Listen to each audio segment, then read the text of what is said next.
Teleimpacto, lo que necesitas saber.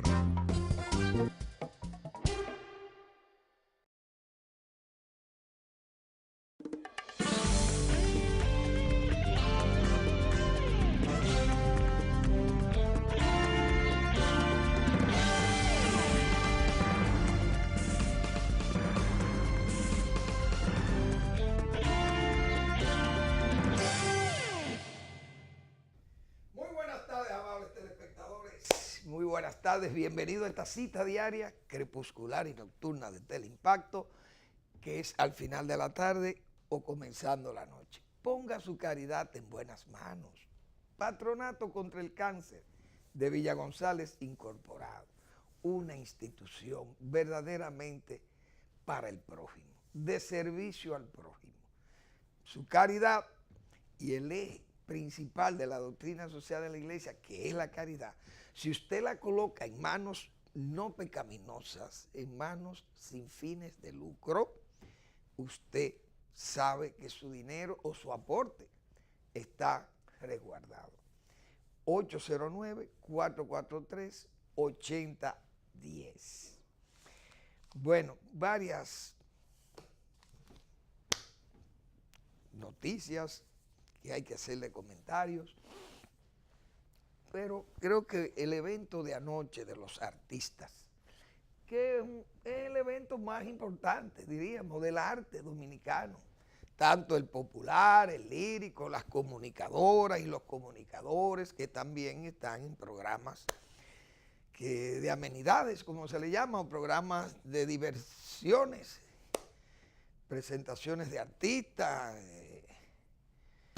comentarios, entrevistas, etcétera. Bueno, y entonces toda esa gama del arte nacional, pues ayer en ese premio soberano que uno tiene que saludar el esfuerzo primero de los organizadores, porque fue un trabajo muy bien hecho.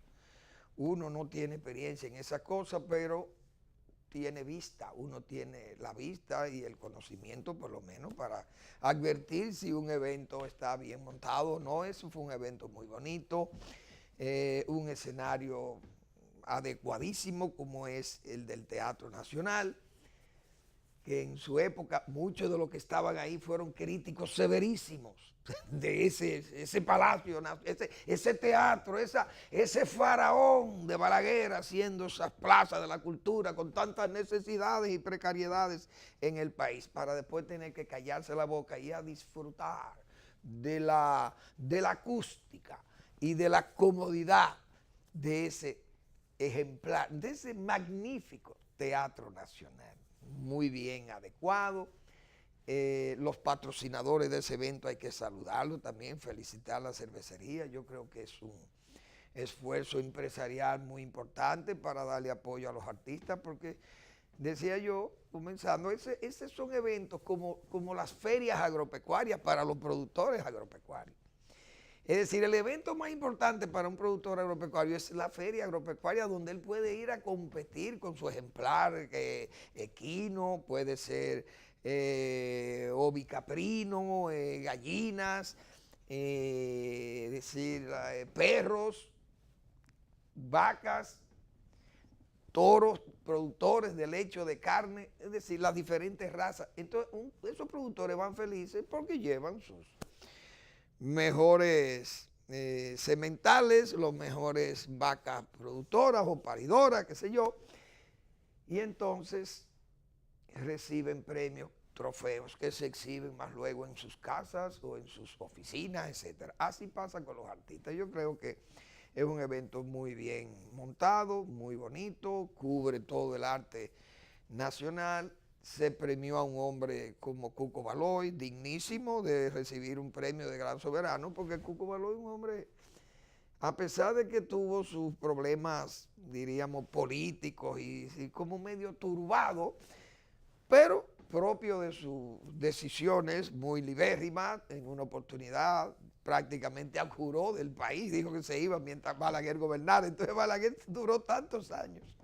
no solamente gobernando, sino viviendo. Entonces eso fue diríamos como un martirio para el propio Cuco Baloy, que es un excelente artista y es meritísimo su premio que se le diera a Cuco, porque Cuco Baloy es diríamos, es un arquitecto, un trabajador del son, de la música popular, de la salsa, del merengue, de todo eso. Cuco Baloy es un excelente ejemplar, esa es la verdad. Comenzó con sus ahijados, creo que fue un magnífico dueto también que hizo. Yo no sé quién era que le acompañaba, pero muy bien ejecutado y su canción es muy apropiada para hacer los ahijados, es decir, como una extensión de los compadres. Magnífico dueto de cubanos, magnífico. Pero don Cuco Baloy es un hombre de mucho mérito y yo creo que está muy bien. Ese espectáculo con dos íconos, diríamos, dos vehículos que transportan emociones, vamos a llamarle así. Gente que ha dejado la piel en los escenarios y que son los dos artistas para Manuel Fermín más internacionales del país, Juan Luis Guerra y Johnny Ventura, señores. Son dos excelentes artistas, gente que tienen una fama muy bien ganada, pero además son dos tremendos caballeros también, dos buenos ciudadanos de este país.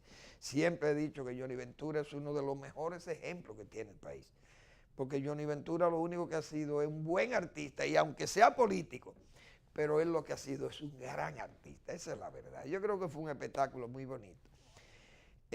No sé si en el arte lírico se le ha dado soberano a alguien, yo no sé, el gran soberano que le llama a eso, porque aquí se han premiado muchos artistas del área popular, del populacho, pero esa parte lírica, esa música como le llaman del canto clásico, que se han destacado tantos buenos dominicanos ahí. Pero no sé si eso se han llevado a un soberano. Yo no soy un estudioso de eso, ni un historiador de arte, ni nada de esas cosas. Pero un arte como ese, señores, cuando uno oía, cuando uno oye la voz de Henry Elay, por ejemplo, que ese artista, que eso es un arte, yo digo, arte Deus, arte de Dios, porque esas voces, tener las condiciones y educarlas para cantar como cantan un Henry Elay, señores. Henry Elay, que es un magnífico dominicano, patriota y excelente artista. Yo no sé si a ese tipo de gente como Henry Elay, eso, imagínense ustedes Cepeda, Fausto Cepeda fue también, creo que Inchautegui, un señor Inchautegui es un excelente tenor, también lo fue Rafael Sánchez Estero, señores. Esa canción es un excelente cantante también. No sé si en alguna oportunidad, porque repito, si se lo han dado, excelente, pero creo que ese tipo de artistas hay que subirlo más, hay que apreciarlo más, pienso yo. Porque una personalidad como Henry Elay, un hombre como Henry, que paseó el nombre de la República Dominicana por todo ese mundo que anduvo Henry Elay cantando, y es un arte, repito, pues no solamente cantar, eso es drama, es un actor. Esos cantantes líricos son actores también, o actrices, esa mujer y esa gente tienen que hacer papeles en esas óperas y en todas esas, ¿cómo se llamaba aquello? Las zarzuelas y todo eso. Son verdaderos artistas completos y hasta bailan. Bueno, la verdad que no sé, pero ese tipo de artistas, o por lo menos rendirle homenaje siempre a ese tipo de artistas, porque aquí hasta las emisoras, pienso yo, aquí yo creo que solamente hay una emisora o dos que usted oye música de ese nivel, y es Radio Ser TV Dominicana, o Ser TV Dominicana. Radio Quiqueya creo que se llama, que le dedican espacio a esos cantantes. Pero también, no sé si Raíces, esa magnífica también programación que tienen de radio, creo que del Grupo León. Pero yo no sé, porque este es un pueblo que lo que le gusta es los dicharacheros, el ritmo y la tambora y saltar. Imagínense estos urbanos, que esos urbanos, hay que ver, eso es un espectáculo, ver esa gente realmente con estos vestidos. Y todas estas letras disparatadas que se dicen con eso, y esta música que tiene que ir entrecomillados, porque yo creo que de los urbanos, señores, de los urbanos, de todos esos cantantes urbanos, yo creo que el único que le pone cierta música al disparate es el tipo este que está preso, ¿cómo que se llama? Omega. Yo creo que el único que le pone cierto un chin de música, como dice, a los disparates de esa música urbana, es el Omega, señores, increíble. Que por cierto está preso el caballero. Pero yo digo lo siguiente, cambiando ya el tema. ¿Y quiénes son? Aquí que hablamos de feminicidios, de violencia intrafamiliar. Señores, Omega está preso por eso, por violencia intrafamiliar, pero contra una sola mujer. Es a varias mujeres que le ha hecho lo mismo y por eso está preso. Ahora, ¿él es el único culpable? No, esas damas también que saben que ese señor le encanta eso, darle golpe. Entonces debieran por lo menos decir, no, ese señor es un monstruo, nosotros no podemos. ¿Y qué mujer de respeto se va a acercar a un tipo que le dé golpe a la mujer? Conocido ya, preso, que ha estado varias veces, el mismo delito. Y sin embargo, ahí, miren, como dicen, camiones de damas, locas por estar con ese caballero. Entonces, a veces yo creo que hay que guardarse algunos ciertos comentarios con respecto a la violencia intrafamiliar, porque siempre sale que el hombre es el violento, pero las mujeres no esa no escarmientan, porque el hombre consigue, era como un señor, un timador de damas que había aquí en una oportunidad, como el muelú, que le dijeron el muelú. El hombre era dando muela por todos los pueblos y tenía una mujer en cada pueblo. Ahora, ya se sabía la fama del muelú, de que el hombre le daba, como dice, hablaba mucho, le daba mucha cotorra, como se dice el lenguaje de la calle. Y siempre tenía éxito en las conquistas de las mujeres y no valía que usted hiciera las advertencias. Entonces a veces como que hay que guardarse esas críticas uno, porque que no hay gente, aquí hay gente que no, como decía Lili, son inteligentes, pero no entienden. Bueno, vamos a seguir entonces con el programa, que yo pienso que tenemos que hablar de la situación. Yo creo que el gobierno, yo creo que el presidente Medina va a tener que repensar el gobierno. Y yo sospecho que para agosto, no sospecho, porque yo no soy un maestro de eso, de la sospecha. Yo creo que más maestros son los políticos. Pero a mí me parece que el gobierno lleva una deriva rara. Hay una deriva rara. O sea, ya como que esa fortaleza, diríamos, incluso no solamente del gobierno, del PLD, pero vamos a decir del gobierno, porque diríamos que la vista siempre está puesta, más que en el partido, en el gobierno. Pienso yo. Aunque hay gente que dirá, no, hay que sacar el PLD del poder, es verdad, pero eso lo puede pensar cualquier opositor, porque ese es su deber, actuar así. Es decir, el deber de un opositor es, mire, vamos a tratar por todos los medios de salir del PLD, porque bueno, pues si no, no tendría sentido luchar por el poder. Esa es la pura realidad. Ahora, los gobiernos a veces entran en una espiral realmente de descontento de la gente. Y no lo digo por el verdismo.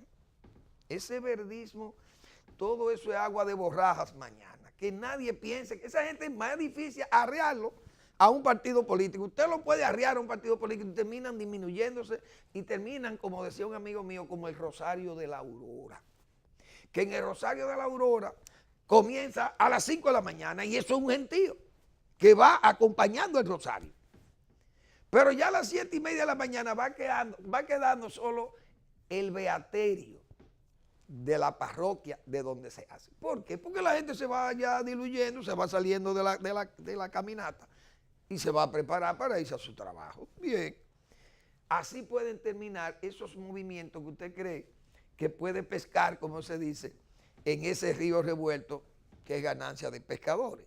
Pero en ese verdismo el presidente puede estar tranquilo. Claro, es parte de una actitud, diríamos, crítica, severamente crítica contra el gobierno, con un gobierno que no se veía así. Porque el gobierno de Leonel Fernández, cuando salió del poder, parece que perdió de Danilo. Y no el PRD, como yo he dicho aquí. Quien perdió en el 12, Danilo Medina no le ganó al PRD ni al PRM. A quien le ganó fue a Leonel Fernández. Porque todo el mundo comenzó a acabar con Leonel Fernández y todo era un encanto para el gobierno de Danilo Medina. Y entonces el opositor que aparenta perdido es el primero que comienza a conseguir prebendas. Comenzaron a conseguir prebendas para ellos. Los veedores, contratas de obras públicas, en resumen, buenas relaciones, relaciones muy armoniosas, subiendo las escalinatas del palacio, muchos abrazos, elogios, agasajos a la obra del gobierno y el gobierno feliz. ¿Por qué? Porque le ganamos a Leonel, no le ganamos al PRM. Es decir, vencidos, vencedores. Bueno, entonces el presidente y su gobierno en el primer periodo lucía sin oposición, como fue un gobierno que se manejó sin oposición, primero, con un mar sereno porque no hubo elecciones intermedias, esa es la pura verdad, y además con una mayoría congresual realmente supremacista, si se quiere. Aunque no se ha usado en forma supremacista, tan así como se usó en la vez anterior cuando el PRD fue una mayoría que prácticamente borrachos, tomaban las decisiones borrachos. Y no borrachos de poder, solo como si fuera una metáfora, no, borrachos de verdad, etílicamente, funcionando etílicamente. Ahora, el gobierno de Danilo Medina se mantuvo en esa serena, en ese mar tranquilo, en el mar de la tranquilidad, como se dice, en ese valle lunático. Y bueno, cruzó el tormentoso Caribe, lo cruzó muy bien y no tenía oposición. La oposición se la hicieron a Leonel Fernández y el gobierno mismo contribuyó a que pasara eso y dio pie para que se hicieran esas cosas. Y al final, pues todo quedó muy bien, hasta que vino el problema del 15 con el asunto de la Constitución y eso comenzó a deteriorar. No hay duda que eso deterioró mucho la imagen del presidente. Y la imagen del gobierno en sí quedó también muy afectada, pero se dice que usted, si no tiene una oposición que capitalice esas cosas, usted le va bien. El gobierno ganó las elecciones porque hubo reelección. Pero ahí comenzaron y las advertencias las hubo. Pero el gobierno, encantado con los números, fue bien. Se sintió, diríamos, protegido por una especie de cristal o de cúpula poderosamente reforzada de que, bueno, ganar con un 62% el presidente. ¿A quién le temo? Una oposición que la tengo dividida, una parte conmigo y la otra mínima, y muy separada también, muy disgregada. En resumen, esto será como pasar el Rubicón. Pues fíjense cómo han ido cambiando las cosas. De tal forma me llamó la atención, ¿por qué? Porque muchos de los programas, incluso del presidente, sus programas bandera, se han ido convirtiendo no solo en rutina, sino en casi, diríamos, en posibilidad de derrota. Es decir, los programas estrella del presidente, ¿cuáles son? Educación, visitas sorpresas o furtivas, como yo le llamo. Esos han sido, diríamos, los dos renglones más importantes en lo que se ha fundamentado el gobierno del presidente Medina. Ese 4%, recursos inconmensurables para educación, y al mismo tiempo su visita sorpresa que el presidente, pues muy bien, ha visitado, no sé, 360 proyectos han sido beneficiados con 160 visitas, 3.500 millones de pesos se han facilitado en crédito, pues no hay duda que han sido los dos proyectos bandera. La transparencia, el rigor del principio con respecto a la corrupción y ese tipo de debilidades que pueden comenzar bien los gobiernos al principio, pero eso comienza a deteriorarse, y más cuando se va a una reelección, porque las reelecciones, quieras o no, debilitan diríamos, los ojos del Estado, enneblinan o nublan los ojos del Estado. Eso lo sabemos, todo lo que bregamos con reelecciones desde Balaguer. Aquí no hay una persona que estuviera en esa época que no. Fíjense que yo muchas veces he tenido que decir, señores, aquí hay muchas personas que han sido honradas en la administración pública, pero no son necesariamente honestos. Es decir, usted puede ser honrado. No me voy a robar los bienes del Estado que administro. No me lo voy a coger. Ni lo voy a dilapidar, a despilfarrar. No. Lo voy a cuidar como bienes míos, familiares. Pero yo puedo ejecutar acciones que pueden considerarse como deshonestas, aunque usted no derive beneficios personales o lucro personal de él. Y esa acción deshonesta la puede cometer un hombre honrado. Y yo creo que no hay que dar muchas explicaciones. Yo puedo ser director de INESPRE, vamos a poner un ejemplo. Y dono para la Cruzada del Amor, bueno, 17, 24, 78 sacos de arroz. Se lo voy a donar a la Cruzada del Amor. Para hablar en época de Balaguer. Porque no me voy a poner ahora, porque ya ahora no se puede hablar nada de eso, pues eso se fue todo a pique.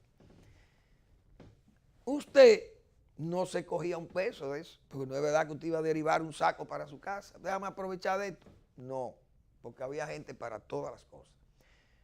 Entonces usted repartía eso a nombre de la Cruzada del Amor, que era una institución que prestaba un servicio social, pero al mismo tiempo uno sabía que era una política de populismo, de atracción hacia al gobierno, principalmente a la figura del doctor Balaguer, y esas cosas eran entendibles, pero no necesariamente usted dejaba de ser honrado. No podía ser honesto, tal vez porque derivaba bienes a favor de gente, pero con una intención política. Eso son cosas que uno tiene que entenderla en el Estado Dominicano, aquel y en el actual. ¿Por qué? Porque realmente ahora es peor, porque yo siempre he dicho, para aquellos tiempos se hacía lo mal hecho, bien hecho. Ahora no hay ni siquiera capacidad para hacer lo mal hecho, bien hecho. Y entonces se cometen unos tollos, realmente, unas irregularidades, realmente que son indecencias políticas, de tan repulsivas que resultan. Esa es una verdad que no lo podemos negar aquí. Entonces, no hay duda que el gobierno del presidente Medina ha comenzado a flaquear. Aquella fuerza devastadora de opinión pública, de imagen, el gobierno no se atreve ni a hacer encuestas. Salió una encuesta ahí de una de las mentes más dudosas o nubladas que tiene la metrocopia en la República Dominicana. Porque diríamos, metrocópicamente hablando, esa empresa no tiene credibilidad. Pero te pone unos números ahí que el presidente sale muy bien valorado. Pero la verdad es que hay una situación, que si esto es verdad, y es verdad, pero vamos a decir que fue un error de un funcionario quizá fanatizado, que terminan siendo realmente indeseables en los gobiernos y entonces cometen una imprudencia que tal vez el mismo presidente no está de acuerdo con ellos y probablemente el presidente tal vez lo destituya. Pero estos son gobiernos que no destituyen a nadie tampoco por errores que sean favorables al gobierno, porque esto es un error favorable al gobierno. Y lo vimos en Procompetencia, todavía la señora burlándose de las normas de la propia institución que dirige, burlándose de ella, una indecencia realmente política. Y todavía la señora permanece ahí sin chistar, muerta de la risa. Anda ella por ahí como nada, como si nada, incluso haciendo talleres y dando clases del buen desempeño y del buen manejo de los bienes y de cómo debe ser la competencia entre... Y ellos violando eso, pero el presidente se ha quedado en un silencio de complicidad. El gobierno que él preside, porque ese caso debió haberlo resuelto el presidente para que su palabra no quedara devaluada después de haberla empeñado días antes, el 27 de febrero. Bueno, esos casos debilitan la imagen del gobierno. Cuando usted tiene que poner una comunicación obligando a gente que vaya a un acto por temor a que no vaya mucha gente al acto del presidente. Es decir, como en Santiago acaba de pasar una marcha de los verdes, léase de indignados, camaleónicos unos y otros equivocados de buena fe, y otros que van de buena fe, y otros que pertenecen al abajismo rabioso. Por eso yo lo describí ayer, verdes dirigidos por rojos, es decir, los rojos comunistas o los excomunistas, los izquierdistas, de aquel leninismo, maoísmo, estalinismo, castrismo, para derivar en Chávez, al final, en el chavismo. Es decir, se han buscado un ismo todo el tiempo. Pero cuando los gobiernos dicen que obligan a empleados públicos a asistir a actos con Danilo, que un hombre como el presidente que tuvo, según sus más cercanos colaboradores, anduvo por un 95% de aceptación, que nunca bajó de 75 y 80% su valoración.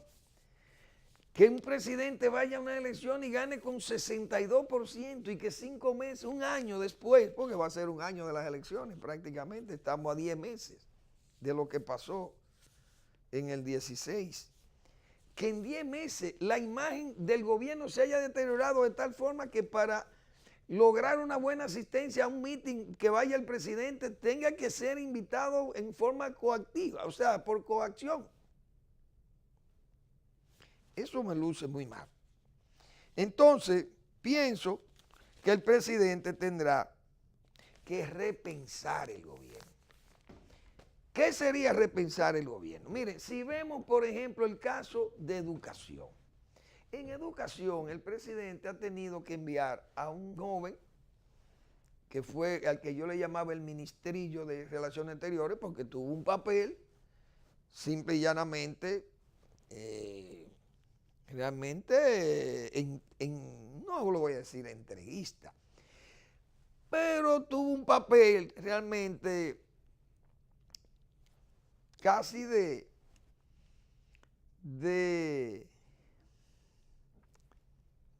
ser un funcionario tan débil en la respuesta, realmente tan poco contestatario a responderle a imprudentes que en el momento más álgido de las discusiones que hubo con respecto a la sentencia del Tribunal Constitucional, nos quedamos como sin defensa, porque el ministro de Relaciones Exteriores andaba, como se dice vulgarmente, con el rabo entre las patas, como andan muchos, uno ve los animalitos que andan comiendo. Es decir, que anduvo en un escenario, realmente un escenario que se necesitaba de la voz fuerte, de la voz que dejara el reproche en los otros, recio. Encontramos ¿cómo diríamos? Un funcionario como de la escuela seráfica o arcangélica, con una flojedad en la expresión, y todo era como si fuera una misa, un sacerdote, leyendo o comentando el evangelio de uno de los evangelistas. En momentos tan críticos, donde era necesario, repito, dejarle el reproche ante forajidos incluso que amenazaban la estabilidad de la República Dominicana, como ese caso del señor González. Esa frescura de eso. Y todavía miren cómo nos tratan. Y ese ministro, bueno, pues fue tan, diríamos, tan compasivo y tan dadivoso con los enemigos de la patria, que hay que decir que nos hizo casi pasar a ser el ridículo en los escenarios, donde un canciller del pretenso Estado haitiano va y dice en CNN, la cadena informativa más importante para los latinos, que es CNN en español, y se explaya ese señor diciendo que los dominicanos éramos tan malos, que le entrábamos a batazos, con bates de béisbol a mujeres aparturientas y a embarazadas haitianas. Una mentira realmente. Y el canciller de República Dominicana en ese momento se quedó como si no, hombre, eso es un exabrupto. O sea, no tuvimos realmente un ministro de Relaciones Exteriores con una voz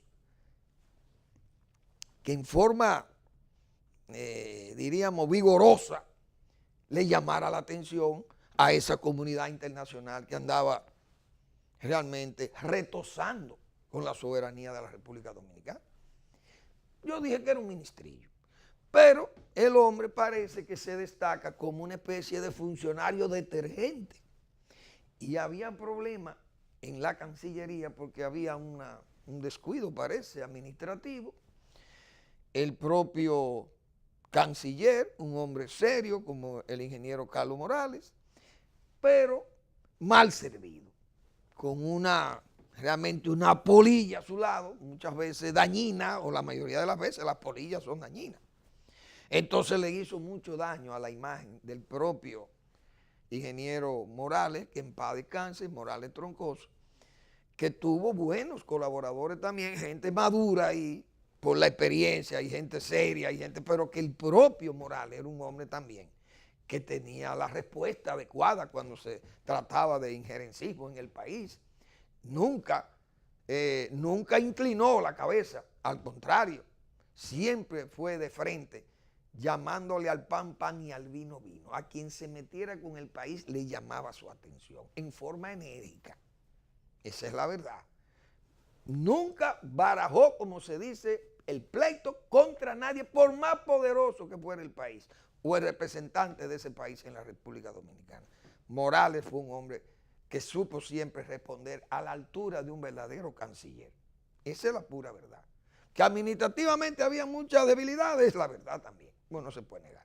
Fue este ministro, bueno, y entonces una especie de funcionario detergente. Lo mandan a educación, que es uno de los programas, diríamos, bandera del presidente. Y ese programa hoy está muy desacreditado. Hay que decir esa verdad. Y el presidente que envió a ese joven allá como funcionario detergente porque sabe que lo que pasó en educación, eso no tiene, como se dice, eso no hay forma de explicar. Porque el desorden con aquellos solares, todavía yo no sé, eso todavía hay muchísimos casos pendientes de eso. Yo no sé si eso está en justicia, a qué nivel andará eso. Pero muchísimos solares usurpados, pagos rarísimos que se hicieron ahí, corrupción por todos los lados. Esa es la pura verdad. Hubo un desorden, una especie de manicomio administrativo con aquel dineral que llegó a educación. Entonces el presidente quita ese funcionario y lo manda ¿a dónde? Bueno, a Interior y Policía. No hay castigo porque es un hombre de su intimísima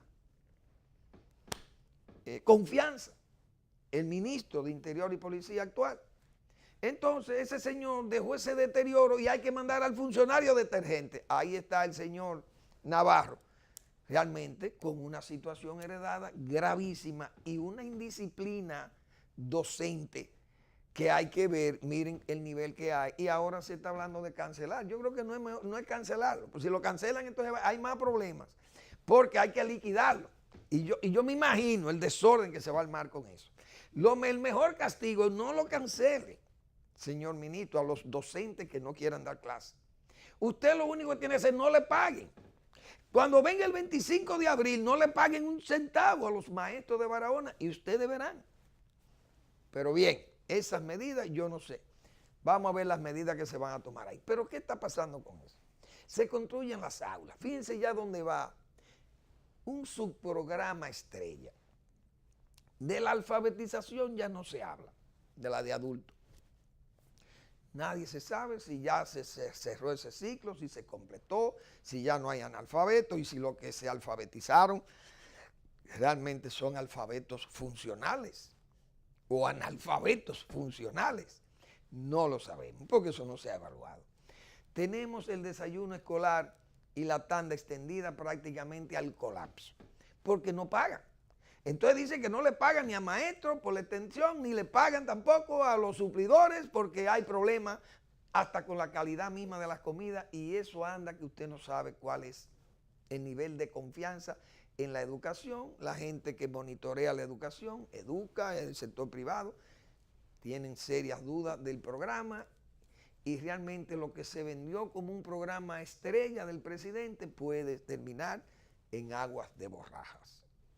Esa es la pura verdad, por las cosas que estamos viendo.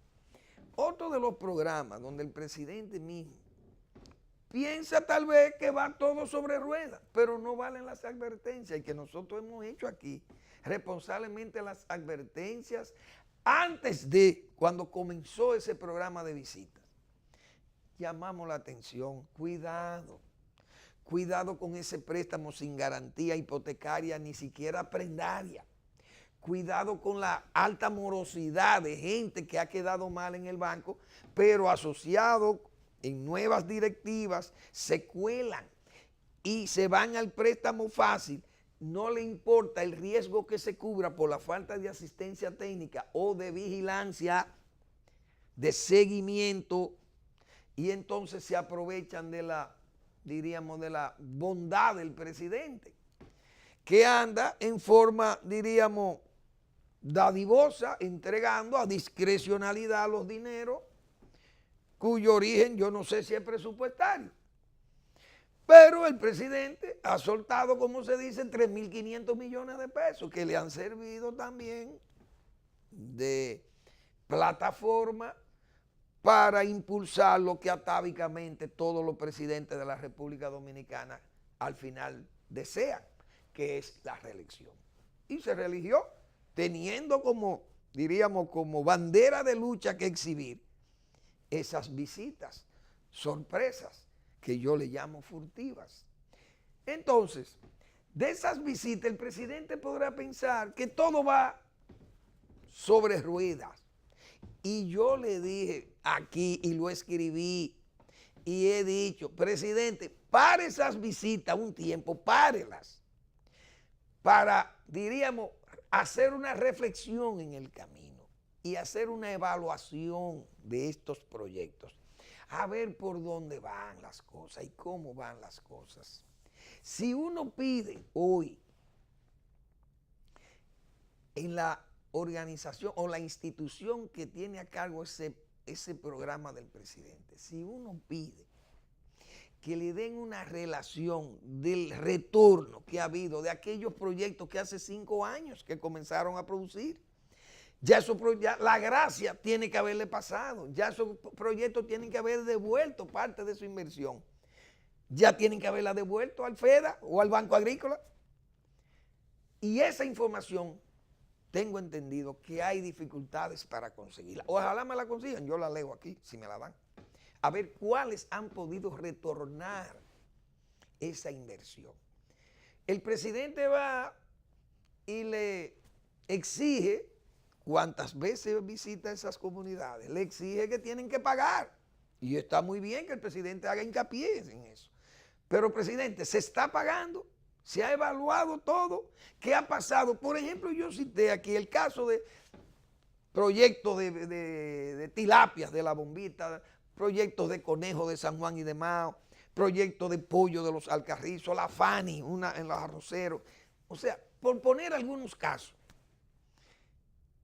Creo que hay un proyecto de abeja también que fracasó. No sé, me voy a permitir a ver si tengo algunas informaciones que pueda aportar con más seriedad, pero no lo tengo, parece que no están esos datos acá, no lo tengo encima. Pero esos proyectos, yo he dicho Hay un proyecto ahí en Monteplata, en La Vega, proyectos que se han hecho en la provincia de Altagracia por el Ceibo, en la Sánchez Ramírez, en la provincia de María Trinidad Sánchez, en San Juan de la Maguana, en Barahona, en Asua, de peces, y se han ido a pique. El proyecto del pozo de Nagua me han dicho a mí que tiene problemas de administración. Pero el presidente tal vez no sabe eso. Y el presidente sigue, pero el presidente hay que hacer una parada. Por ejemplo, ese caso de los Dajaos.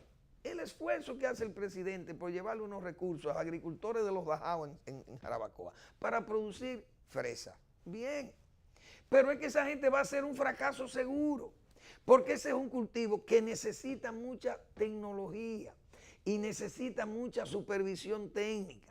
Y por más interés que tengan los productores y por más favorable que les sea el clima, necesita una tecnología de cultivo o agrotecnia y requiere todo un paquete tecnológico bien aplicado, con muy buenas prácticas, incluso buenas prácticas de cosecha, buenas prácticas de embalaje, buenas prácticas de frío, cadenas de frío, buenas prácticas de, diríamos, de cultivo, un cultivo especial, un cultivo que puede hacerse en hidroponía, que es una tecnología todavía más segura, con un buen sustrato, más de mayor control por parte del técnico y el productor. En resumen, es gente que necesita un buen entrenamiento.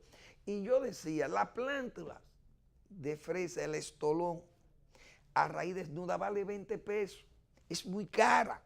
Esa gente hay que buscar qué mercado tienen. Es seguir vendiendo funditas de fresa aquí en los semáforos. No, hay que buscar un nicho de exportación o de industrialización de la fresa.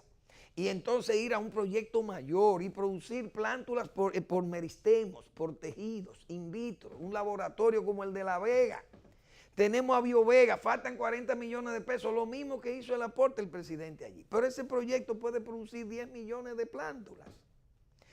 Puede producir 10 millones de plántulas de banano, que no hay importando plántulas de Costa Rica o de Cuba. Eso es una barbaridad. Pero el presidente piensa que está muy bien, él sale con sus agricultores allí, pero no le han dicho que eso es un riesgo. Que el crédito sin una buena supervisión técnica es un riesgo. Y hay gente que yo sé que me oye aquí, que sabe de lo que yo estoy diciendo. Técnicos de verdad. Seguro que Fran Tejada me está escuchando a mí. Si no me está escuchando, me verá aunque sea a las 2 de la mañana. Y sabe que lo que yo estoy diciendo es la pura verdad. Y que ese tipo de cosas hay que saberlo llevar. Que no basta con la buena intención del presidente. En resumen, esos proyectos, que son los proyectos, miren cómo andan. Entonces el presidente puede terminar muy deteriorada su imagen y su gobierno. Cuando esos proyectos comiencen a exhibir los problemas que ya están en latencia en ellos, cuando comiencen a surgir los escándalos de directivas que no cumplen, gente que no pagaron, gente que se inventaron una plaga, una enfermedad, un descuido, que le envenenaron aquello, que le echaron mal el veneno, que la lluvia, que el sol, etcétera, se van a buscar mil excusas para no pagar. Y el presidente se va a ver afectado realmente, él y su gobierno. Y pienso que tendrá que repensar su gobierno, parar esas cosas, ver qué va a pasar allí. Y la última medida sería en agosto remover todo ese gabinete, remover el gabinete, cambiarle la cara al gobierno, porque de lo contrario, señores, el gobierno de Danilo Medina, después de alcanzar niveles realmente, diríamos, estelares, satelitales, para no llevarlo diríamos, a lo celestial, puede terminar siendo un gran fiasco. ¿Por qué? Fíjense cómo la delincuencia tiene el gobierno prácticamente abatido. La policía no se da pie con bola, sabiendo que en la policía es fácil de hacer las cosas. Yo pienso que no es difícil, pero hay que enfrentarlo con valentía política. El general fulano de tal, bien, ¿quién es usted? Yo soy general de la Policía Nacional y tengo amigos generales. Ahora, un general que exhiba un nivel de riqueza que no es adecuado con sus ingresos por salarios, u otros ingresos que puedan ser conocidos, porque no es pecaminoso que usted, siendo jefe de la policía, bueno, usted tiene un colmado allí, o su señora tiene un salón de belleza o una tienda y le ha ido muy bien y están vendiendo y ganan mucho dinero, y eso tienen un capital excelente. Y usted puede probar su origen de sus bienes. Bien, usted es un buen general. Ahora, si usted no tiene un acta de nacimiento legal de esos bienes, si usted no tiene el origen claro y usted lleva una vida inadecuada para el nivel de ingreso por salario que usted tiene en la policía, usted tiene que dejar la policía. ¿Por qué? Porque ese general está recibiendo dinero del crimen interno que hay de bandas de policías delincuentes. Porque por algún lado le entra el agua al coco. Si yo arranco de una tienda y me llevo un saco de relojes, bueno, sí, agarramos uno de los ladrones, pero fueron 3 que entraron y los otros 2 se llevaron el saco de los relojes. Y si el saco de relojes se quedó en manos de otro, bueno, o sea, cosas que uno ni sabe.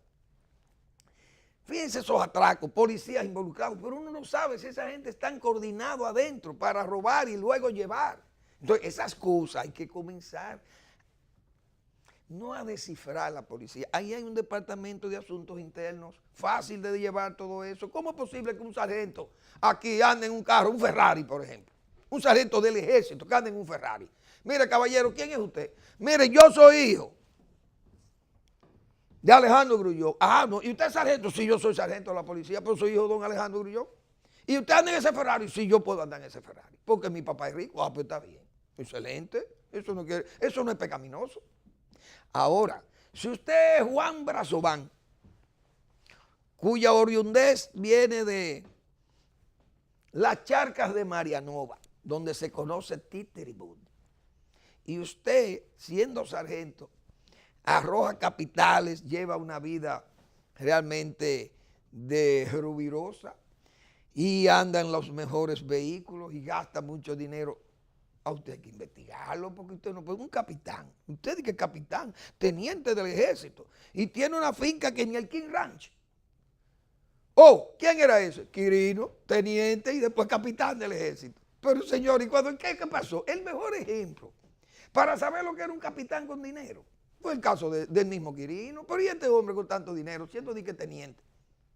¿Qué es esto? Precisamente porque eso es fácil de detectar. Solo no lo detectan los que tienen la obligación de detectarlo y no lo hacen porque se están beneficiando del crimen. Entonces, a mí que no me digan que la policía es fácil de limpiar la policía. Lo que pasa es que a todos los jefes de policía que nombran, los nombran como si fuera un premio. Para que el jefe de policía se retire a los 2 años muerto de la risa, cargado de dinero, como están los demás. Ahora busquen uno de los ex jefes policiales de los últimos 20 años a ver si está pobre. Búsquenlo. Fácil de saber quién es quién. Por tanto, yo creo que el presidente tendrá que repensar su gobierno, porque tantos problemas, más los macro problemas con este problema migratorio, que son de los macro problemas, la pérdida de soberanía, la pérdida de fronteras, un Congreso que no, con una mayoría de 11 años, con una supermayoría del Congreso de la República, y no se puedan hacer los cambios que haya que hacer, realmente el gobierno va a terminar deteriorado y deteriorando, por ende, la imagen del Partido de la Liberación Dominicana, que le quedará ese manchón, como le pasó al PRD, aunque este pueblo, como no tiene memoria, reivindicó prácticamente al PRD en el 2012, porque votó por el gobierno más corrupto que había en la República Dominicana, que salió en forma apestosa del poder. Bueno, si ese es un ejemplo a seguir, entonces no importa que hagamos las cosas mal, porque al pueblo se le olvida. Vamos a una pausa y regresamos.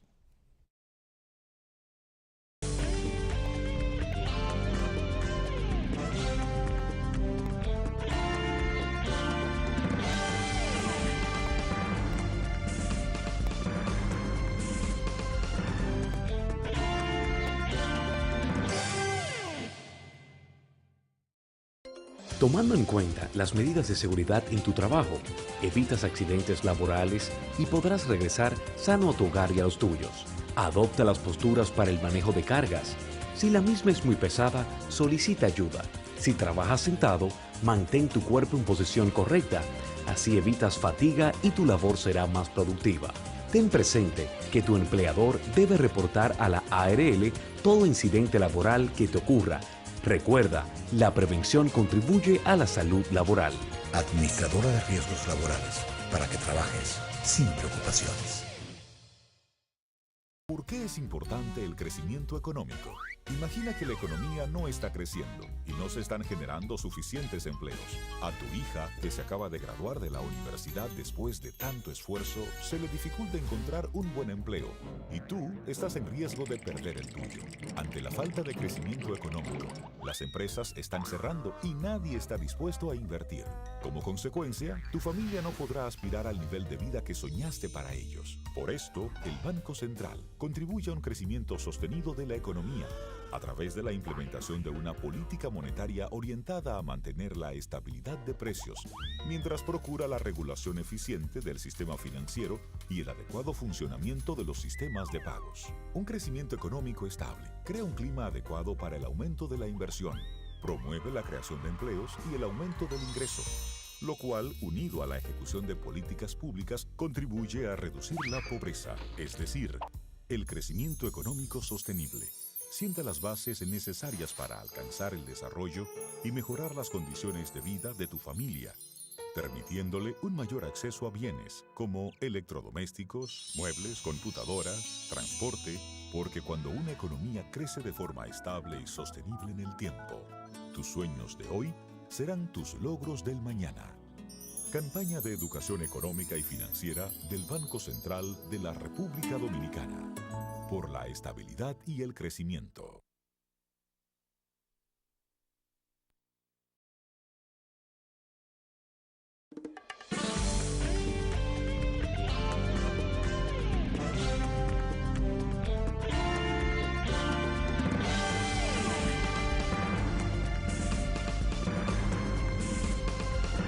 Bueno, ya el programa prácticamente se ha terminado, el tiempo se me acabó. Pero quería decir, en un minuto voy a decir lo de Venezuela. El caso de Venezuela sigue siendo un caso realmente que para mí, el gobierno dominicano, el papelazo como dicen, ni fu ni fa. Bueno, la autodeterminación, que cada país es dueño de sus responsabilidades políticas y democráticas o dictatoriales y no nos tenemos que meter. No, por eso señalé el caso de México, que ha dado ejemplo México de ser un país, que ese sí es verdad que es un país que respetó la autodeterminación aquí, porque cuando la invasión aquí nos mandó soldados México, no, cuidado. O sea, México es un país que puede exhibir eso en el mundo, lo puede exhibir. Pero México dijo, no, pero espérense, no podemos ver a un pueblo allí sacrificado por un régimen que se hace vender como democrático, pero en el fondo lo que es una farsa. Entonces México tiene razón, que era la actitud que debió tomar República Dominicana. Pero la autodeterminación, eso a los venezolanos que se lo lleve el mismísimo diablo. ¿Por qué? Porque le debemos favores al chavismo. Porque Chávez en un momento... entonces cuando Balaguer gobernaba, entonces Balaguer tenía que hacer lo mismo, la Guerra Fría, tenía que votar a favor de todo lo que era en contra de Israel, a favor de Israel.